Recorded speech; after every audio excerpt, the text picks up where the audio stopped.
Hi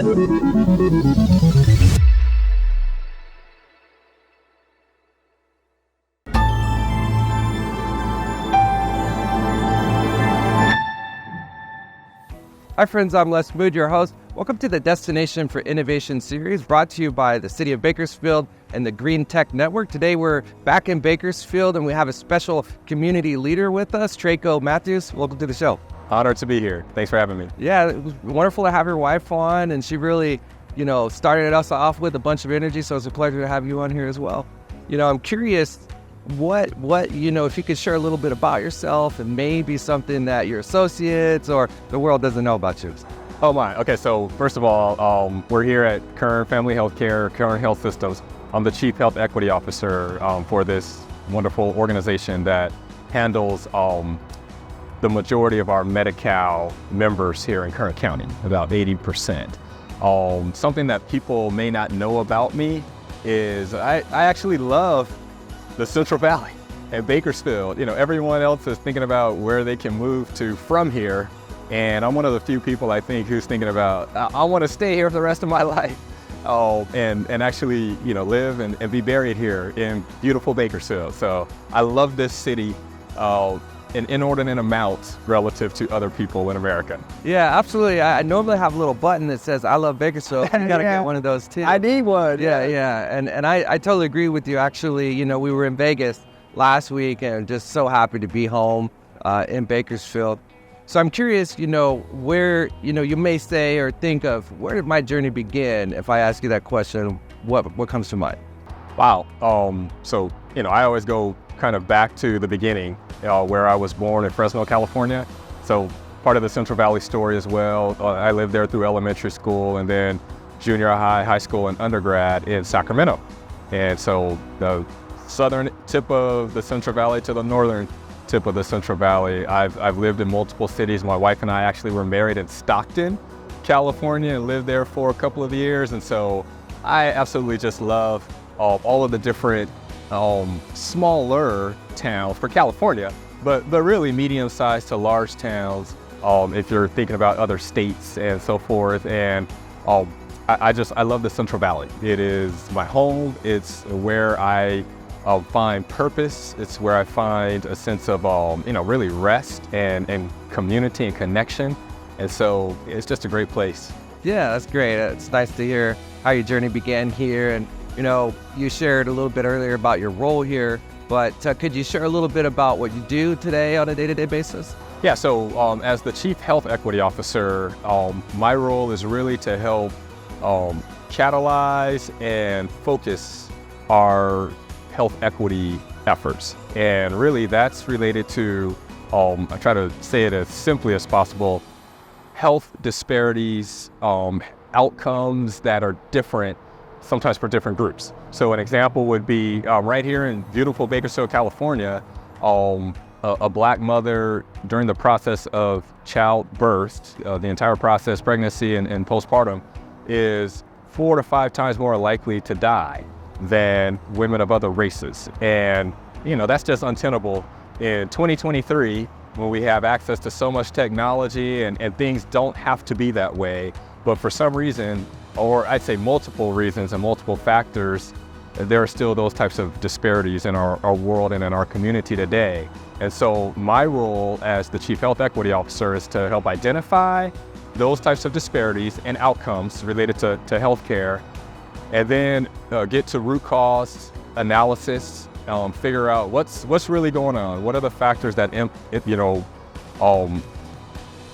cause us to end up here year after year, time after time, and then how do we find solutions to closing those gaps. And the reason I love this work is because I've been committed to comprehensive wellness and health for humans for many, many years. I see that as part of my purpose in life. And I know that those disparities do kind of hit a lot of different sectors, not just healthcare. And so I love this work as the Chief Health Equity Officer, but I'm also thrilled to do this type of work in other spaces. One other thing that I am blessed to get to do is I'm a pastor. And so I get to influence in a positive way the spiritual health of people in our community. but I'm also committed to seeing folks achieve their optimal health when it comes to emotional health, in the behavioral healthcare space, their mental health, intellectual health. I've been a professor, at CSUB and Bakersfield College the last few years, about 7 years, after getting my MBA from CSUB, Go Runners. And I'm just committed to helping people find wellness and greater health in multiple sectors of life. That's really amazing. Actually, a word comes to mind, a phrase, holistic wellness. Yes. And it's really wonderful to hear how you can tie it all together. And through all of these roles that you played and the experience that you have, could you share maybe a struggle or something, a challenge that you could share and an associated triumph that you could share? Oh, well, thank you. That's a great question. So there have been many, many struggles in my life. Growing up in the Central Valley, I grew up in poverty. There were 7 of us, children, 5 boys and then 2 younger sisters. And then at many instances in our upbringing, we also had cousins and different people that lived with us. My dad was also in ministry, but he didn't get paid a lot. And so we struggled with poverty and all of the associated challenges therewith until I was, through college.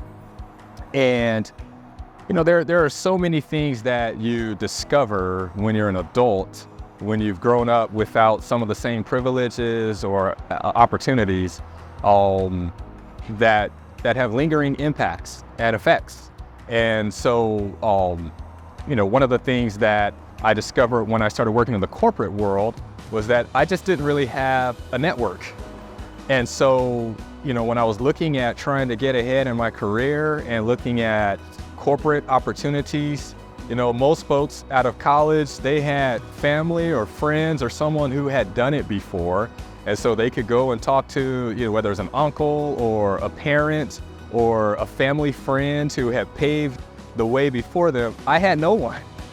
In almost everything that I tried, I didn't have a network or mentors and coaches and people who had experiential knowledge that they could share with me. And so it really took me probably about the first 10 years of my career to even figure out that this was a huge gap. I was like, how is it that other folks, they'll start things and maybe a business, or they're looking to become a great leader in this space, and they can kind of navigate that tall hill, climb that tall hill a lot faster than me. And I discovered, it's because they have mentoring, they have coaching, they have sponsors. And so one of the things that I have had to navigate in my life is, in addition to doing the hard work of trying to get ahead, whether it's in my career or in leadership opportunities in the community and so forth, it's also been just figuring out, how do I build that type of network? Who can I trust? How do I be proactive and take initiative in this type of work so that the next time I try something new, I can have someone who I can reach out to who's trustworthy, who's going to invest in me, pour into me, and help me climb that tall hill. And, I'd say for the last 10 years or so of my life and my career, I've been blessed to find those types of mentors, those types of coaches.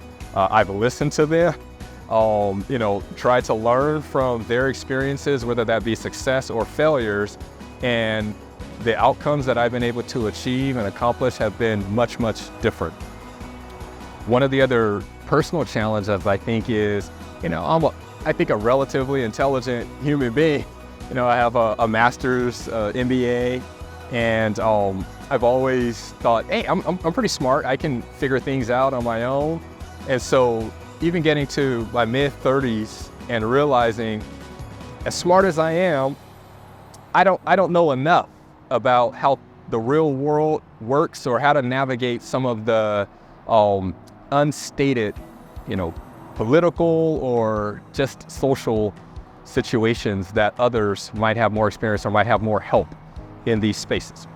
So it took a lot of humility to acknowledge that and just say, hey, Traco, what you've been doing to this point, it isn't working. So you're a smart guy, but you might want to try barking up different trees or just doing things differently in order to get better and different outcomes. And by, choosing to be humble enough to listen to folks, that has been a game changer for me. Really soliciting, learning to actually proactively solicit feedback, asking folks, okay, I think I know what I'm supposed to do to be prepared in this situation, but how did I show up? How do you think people saw, how I communicated and how I behaved in this situation? What's your feedback? How can I be better next time? And just being diligent and consistent with that piece. I think that's really been the catalyst for my leadership skills and abilities today versus say 10 years ago. And that's just a piece of advice that I share with other folks who are younger and coming through.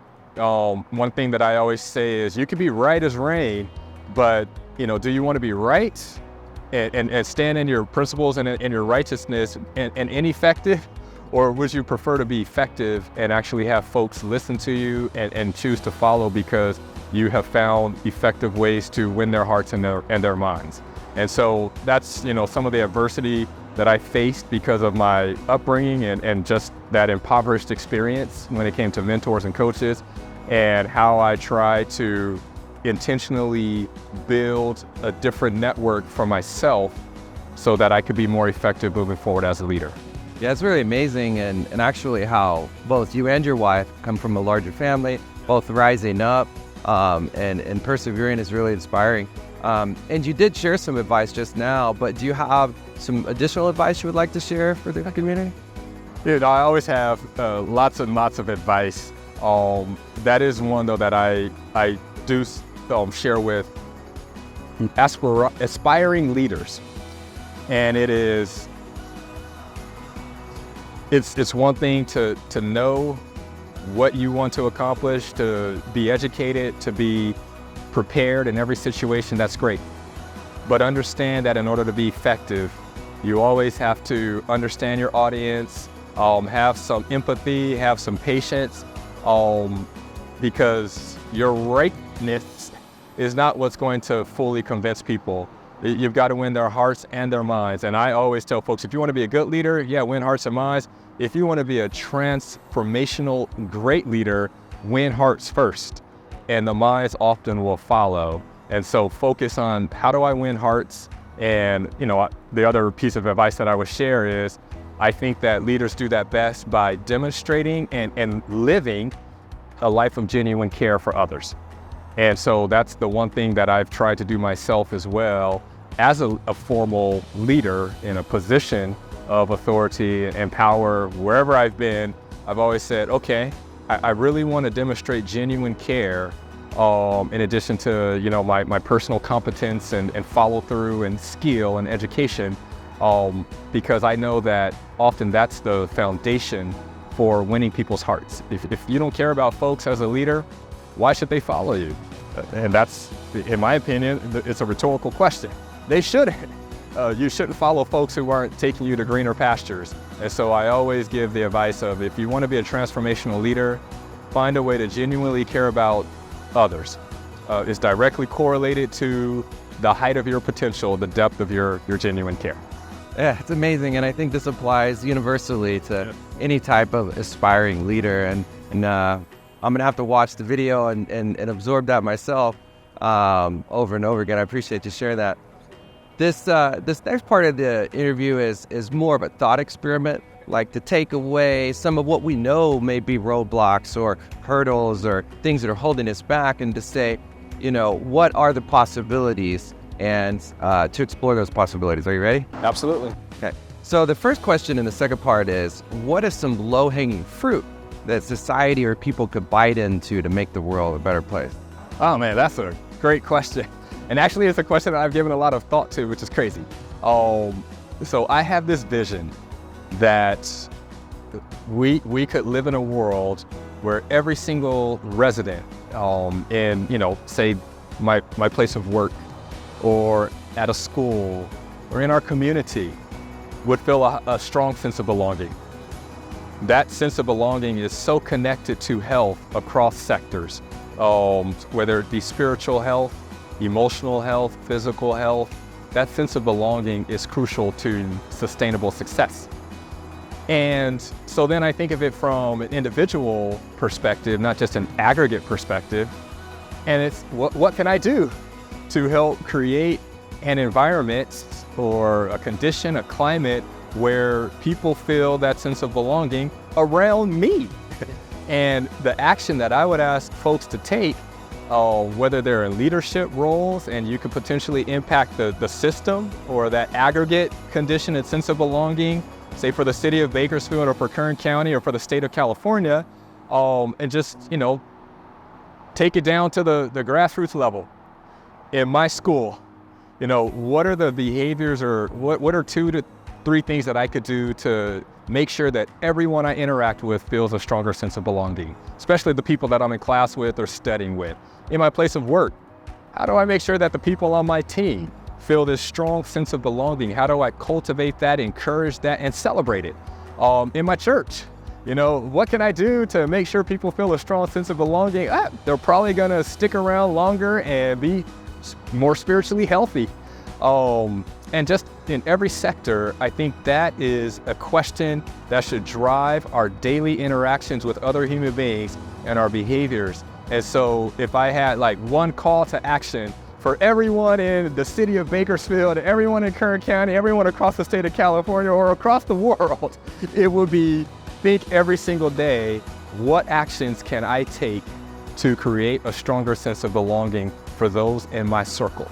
If you can do that effectively, for one, you'll get better at it. And secondly, the people in your circle will start to become healthier. Beautiful. I love it. I couldn't agree more about belonging. And it's a big theme in what we're doing in driving innovation is in order for us to work together and make things happen, we have to have belonging. And I'm curious on a bigger scale, some of the bigger challenges and maybe opportunities that you feel like shouldn't be ignored that we should really dig into. Some big opportunities. So one is that exact opportunity. I think that right now, if I were to give an assessment of, say, our community, even to an extent the state, I would say we're not firing on all cylinders. I think there are too many groups that historically have not felt that strong sense of belonging, have not been even sometimes verbally welcome into our communities, into society, into our places of work, into our churches, etc. And so I think that's a huge, big opportunity that is still low-hanging fruit, but it's there, it's glaring. And so my encouragement is to leaders, especially, always first, you have, in my opinion, an ethical obligation to figure out how to do this better, to create conditions and environments wherever you lead where people feel that stronger sense of belonging. Because once they feel that sense of belonging, I think inevitably humans suddenly start to, like I said, get healthier, but they start to feel this stronger sense of purpose. And when people feel a strong sense of purpose, they're more productive. They engage at a much higher level. And even like with your economy, all of a sudden you see businesses sprouting up just because, hey, people who historically have not felt that sense of belonging, no one's told them, hey, we want you to start businesses and we want those businesses to be successful. So we're going to provide the support that you need in order for them to be successful. Suddenly they're thinking, they're dreaming. And those dreams, when they have support and people are committed because they have that strong sense of purpose, overall, you start to see this aggregate gain. You start to see this comprehensive win for teams, for workplaces, for communities. And I know that's a little bit pie in the sky, but that is, in my opinion, that's kind of this big opportunity that is a good combination of low-hanging fruit, but also aspirational, that we certainly should not miss when it comes to what should we be doing next. Let's start here because everyone can do it. It's completely free, and the gains and the fruit of this type of work would be significant. Well, I love how you tied the low-hanging fruit with the aggregate impact that belonging can have, and how that change starts with each one of us. But in the aggregate, in the bigger picture, belonging is also important. So I really appreciate that. And speaking of belonging and making things happen, businesses and dreams and all of that, what role do you see community playing in that? So to me, I think there are kind of different levels of social progress and community engagement and so forth. I think sometimes we think of it the wrong way. I think we tend to think of it as sometimes, folks in leadership who make decisions and they're trying to speak on behalf of communities that don't have as much decision-making power, as many resources, and so forth. And I really think we should probably start to move towards a model where we really believe with all of our hearts that we're one team, that we're one community. And then those who have resources and power should probably be trying to speak more with communities and as those communities. So that means a couple of things. There probably needs to be stronger representation for the group that is making the decisions and has the resources and can help folks that don't have as many or haven't felt that sense of belonging, in order for there to really be that level of connection and empathy between quote unquote communities and whoever we define as not communities. Whether that's on the corporate side, whether that's in the public space. Usually when we talk about that, we're talking about the public leadership space, the elected officials, or whatever the case may be, or even in the nonprofit sector where I've worked, and I've kind of still seen sometimes that divergence. We're one team, and I think when we start from that mindset, it really changes the way that we think about how we make decisions. Sometimes the analogy that I will use is, if you were a parent and you had 3 children, and say all of those, 3 children were like different races. I have a black child, a white child, and a Hispanic child. I actually have a friend who does have this exact situation through adoption. You would never think of going on a family vacation and only listening to the ideas of 2 of the children. And this one kid never gets to have any ideas about what we do at Disneyland or which theme park we get to go to, the fun we're gonna get to have together. But too often, when we think about the beautiful inheritance that we want folks to have in our communities, in our workplaces, in our schools, wherever, we think of we have these standard regular groups. We're gonna listen to their ideas and make sure that we're doing what's right by them. And then we have communities. So no, communities should be part of the family, top to bottom, beginning to end. And in my opinion, what that means is we're always connecting, we're always staying connected, we're always listening, we're always soliciting their impact, we're always checking to see how the decisions that we're making, if you're in that role, how they're impacting communities, all communities. And when we fail to do that, I think the sad part is that we end up being diminished and impoverished, all of us. So, when one community doesn't get to speak or be part of the decisions that are being discussed, talked about, or implemented, well, everyone suffers. And I think COVID taught us that. When you have, a third or a large swath of the population that's not involved with what the rest of us are trying to do, well, it holds us all back. And so it is just so critically important that as we are seeking to move forward as a community, as society broadly, that we understand we're all in this together. I think MLK said it best, our destinies are inextricably linked.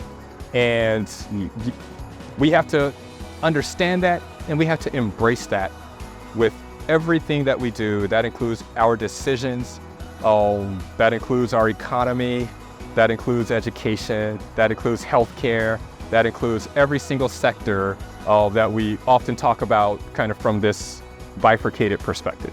Absolutely. Well, I really love how you tie it all together from, community level, from all the different sectors and really how we are one and we are interconnected and much like the health of a community, the health of the planet. Like, when someone litters, it affects us all, right? And when we pollute the earth. And so, I'm curious, as with all the things that you do and all the things that you're gonna do, at the end of the day, when the dust settles and you're looking back, what would make you happy to see as a result of your efforts in the community or in the world? Wow, no, that's a great question too. Thank you. Again, I shared a little bit about kind of what I have defined as my vision of success. So, when I'm 80 years old, looking back, what will I be proud of? I've defined where I want to invest my time, my energy, my working hours, and my investment, my life investments. And it's really in 5 spaces. Like I said before, there's a spiritual health piece, emotional health, intellectual health, physical health, and financial health. And I know there are other categories and areas as well. I'm just one person, so that's where I've chosen to kind of put the thrust of my efforts. But if I can help move the needle in any of those spaces, by the grace of God, all of those spaces, I will be absolutely thrilled. These are areas where personally I try to maintain some balance and health myself. And these are spaces where I have mentored folks over the years and said, hey, if you want to grow and be healthy and improve, I love to talk to you more about how to get there. If I have the time and the capacity, of course. And then even my career, for the last 7 years, these are the spaces where I have chosen to work in education, in the economic, equity space, and in healthcare equity now. And of course, spiritual health as well as a pastor. And so that's my vision. At the end of the day, when I'm looking back, I have been able to help people and teams and organizations and communities move forward in those spaces and achieve greater health in those 5 areas, I will be thrilled with my life. Speaking of moving forward and moving forward together and your role in health equity, economic equity, and racial equity at the governor's office, would you say that in any type of transformation, whether it's health, energy, or economics, that a just and equitable transition or transformation is possible in those sectors? And if so, how? That's a complex, nuanced question. And I know that there have been many debates, and I'm not going to try to bring all of those perspectives to bear. I will say this, at the end of the day, my assessment is yes. And I believe that is possible when we truly move forward together, where everyone who is part of the conversation, the decisions, and is potentially impacted by those decisions is brought to the table, and we get to have honest conversations. What that means is I used to work in the oil industry. So I know the perspective and the language and some of the challenges with what that might look like if we suddenly, quote unquote, cut off fossil fuels by 2025 or 2030 or whatever year we choose. Well, state of California has a pretty tall demand. We're gonna have to figure that out, or else we could potentially cause more damage to the earth as a whole with how we import oil and gas.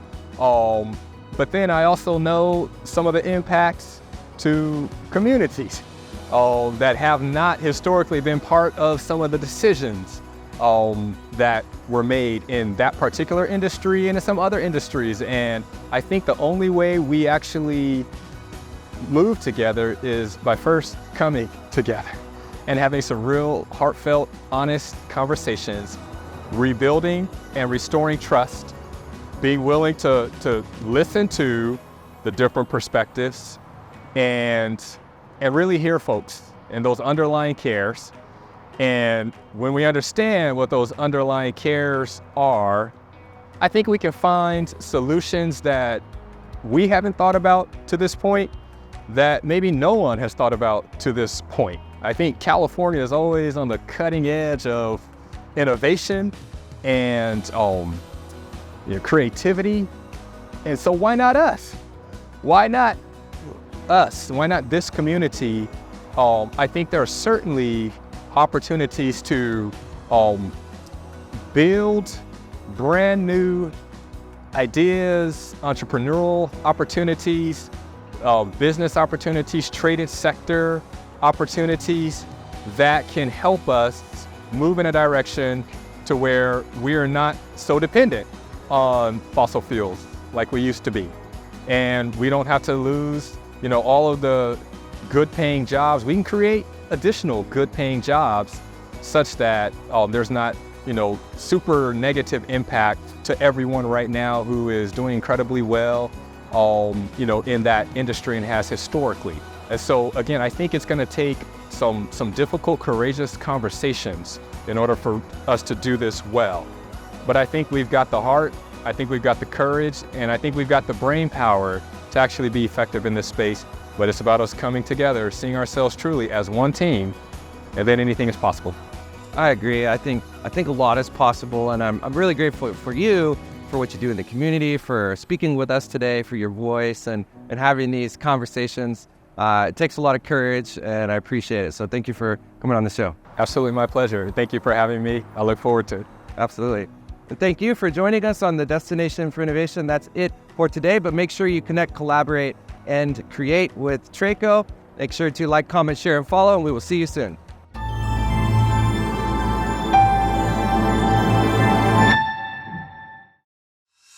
Thank you.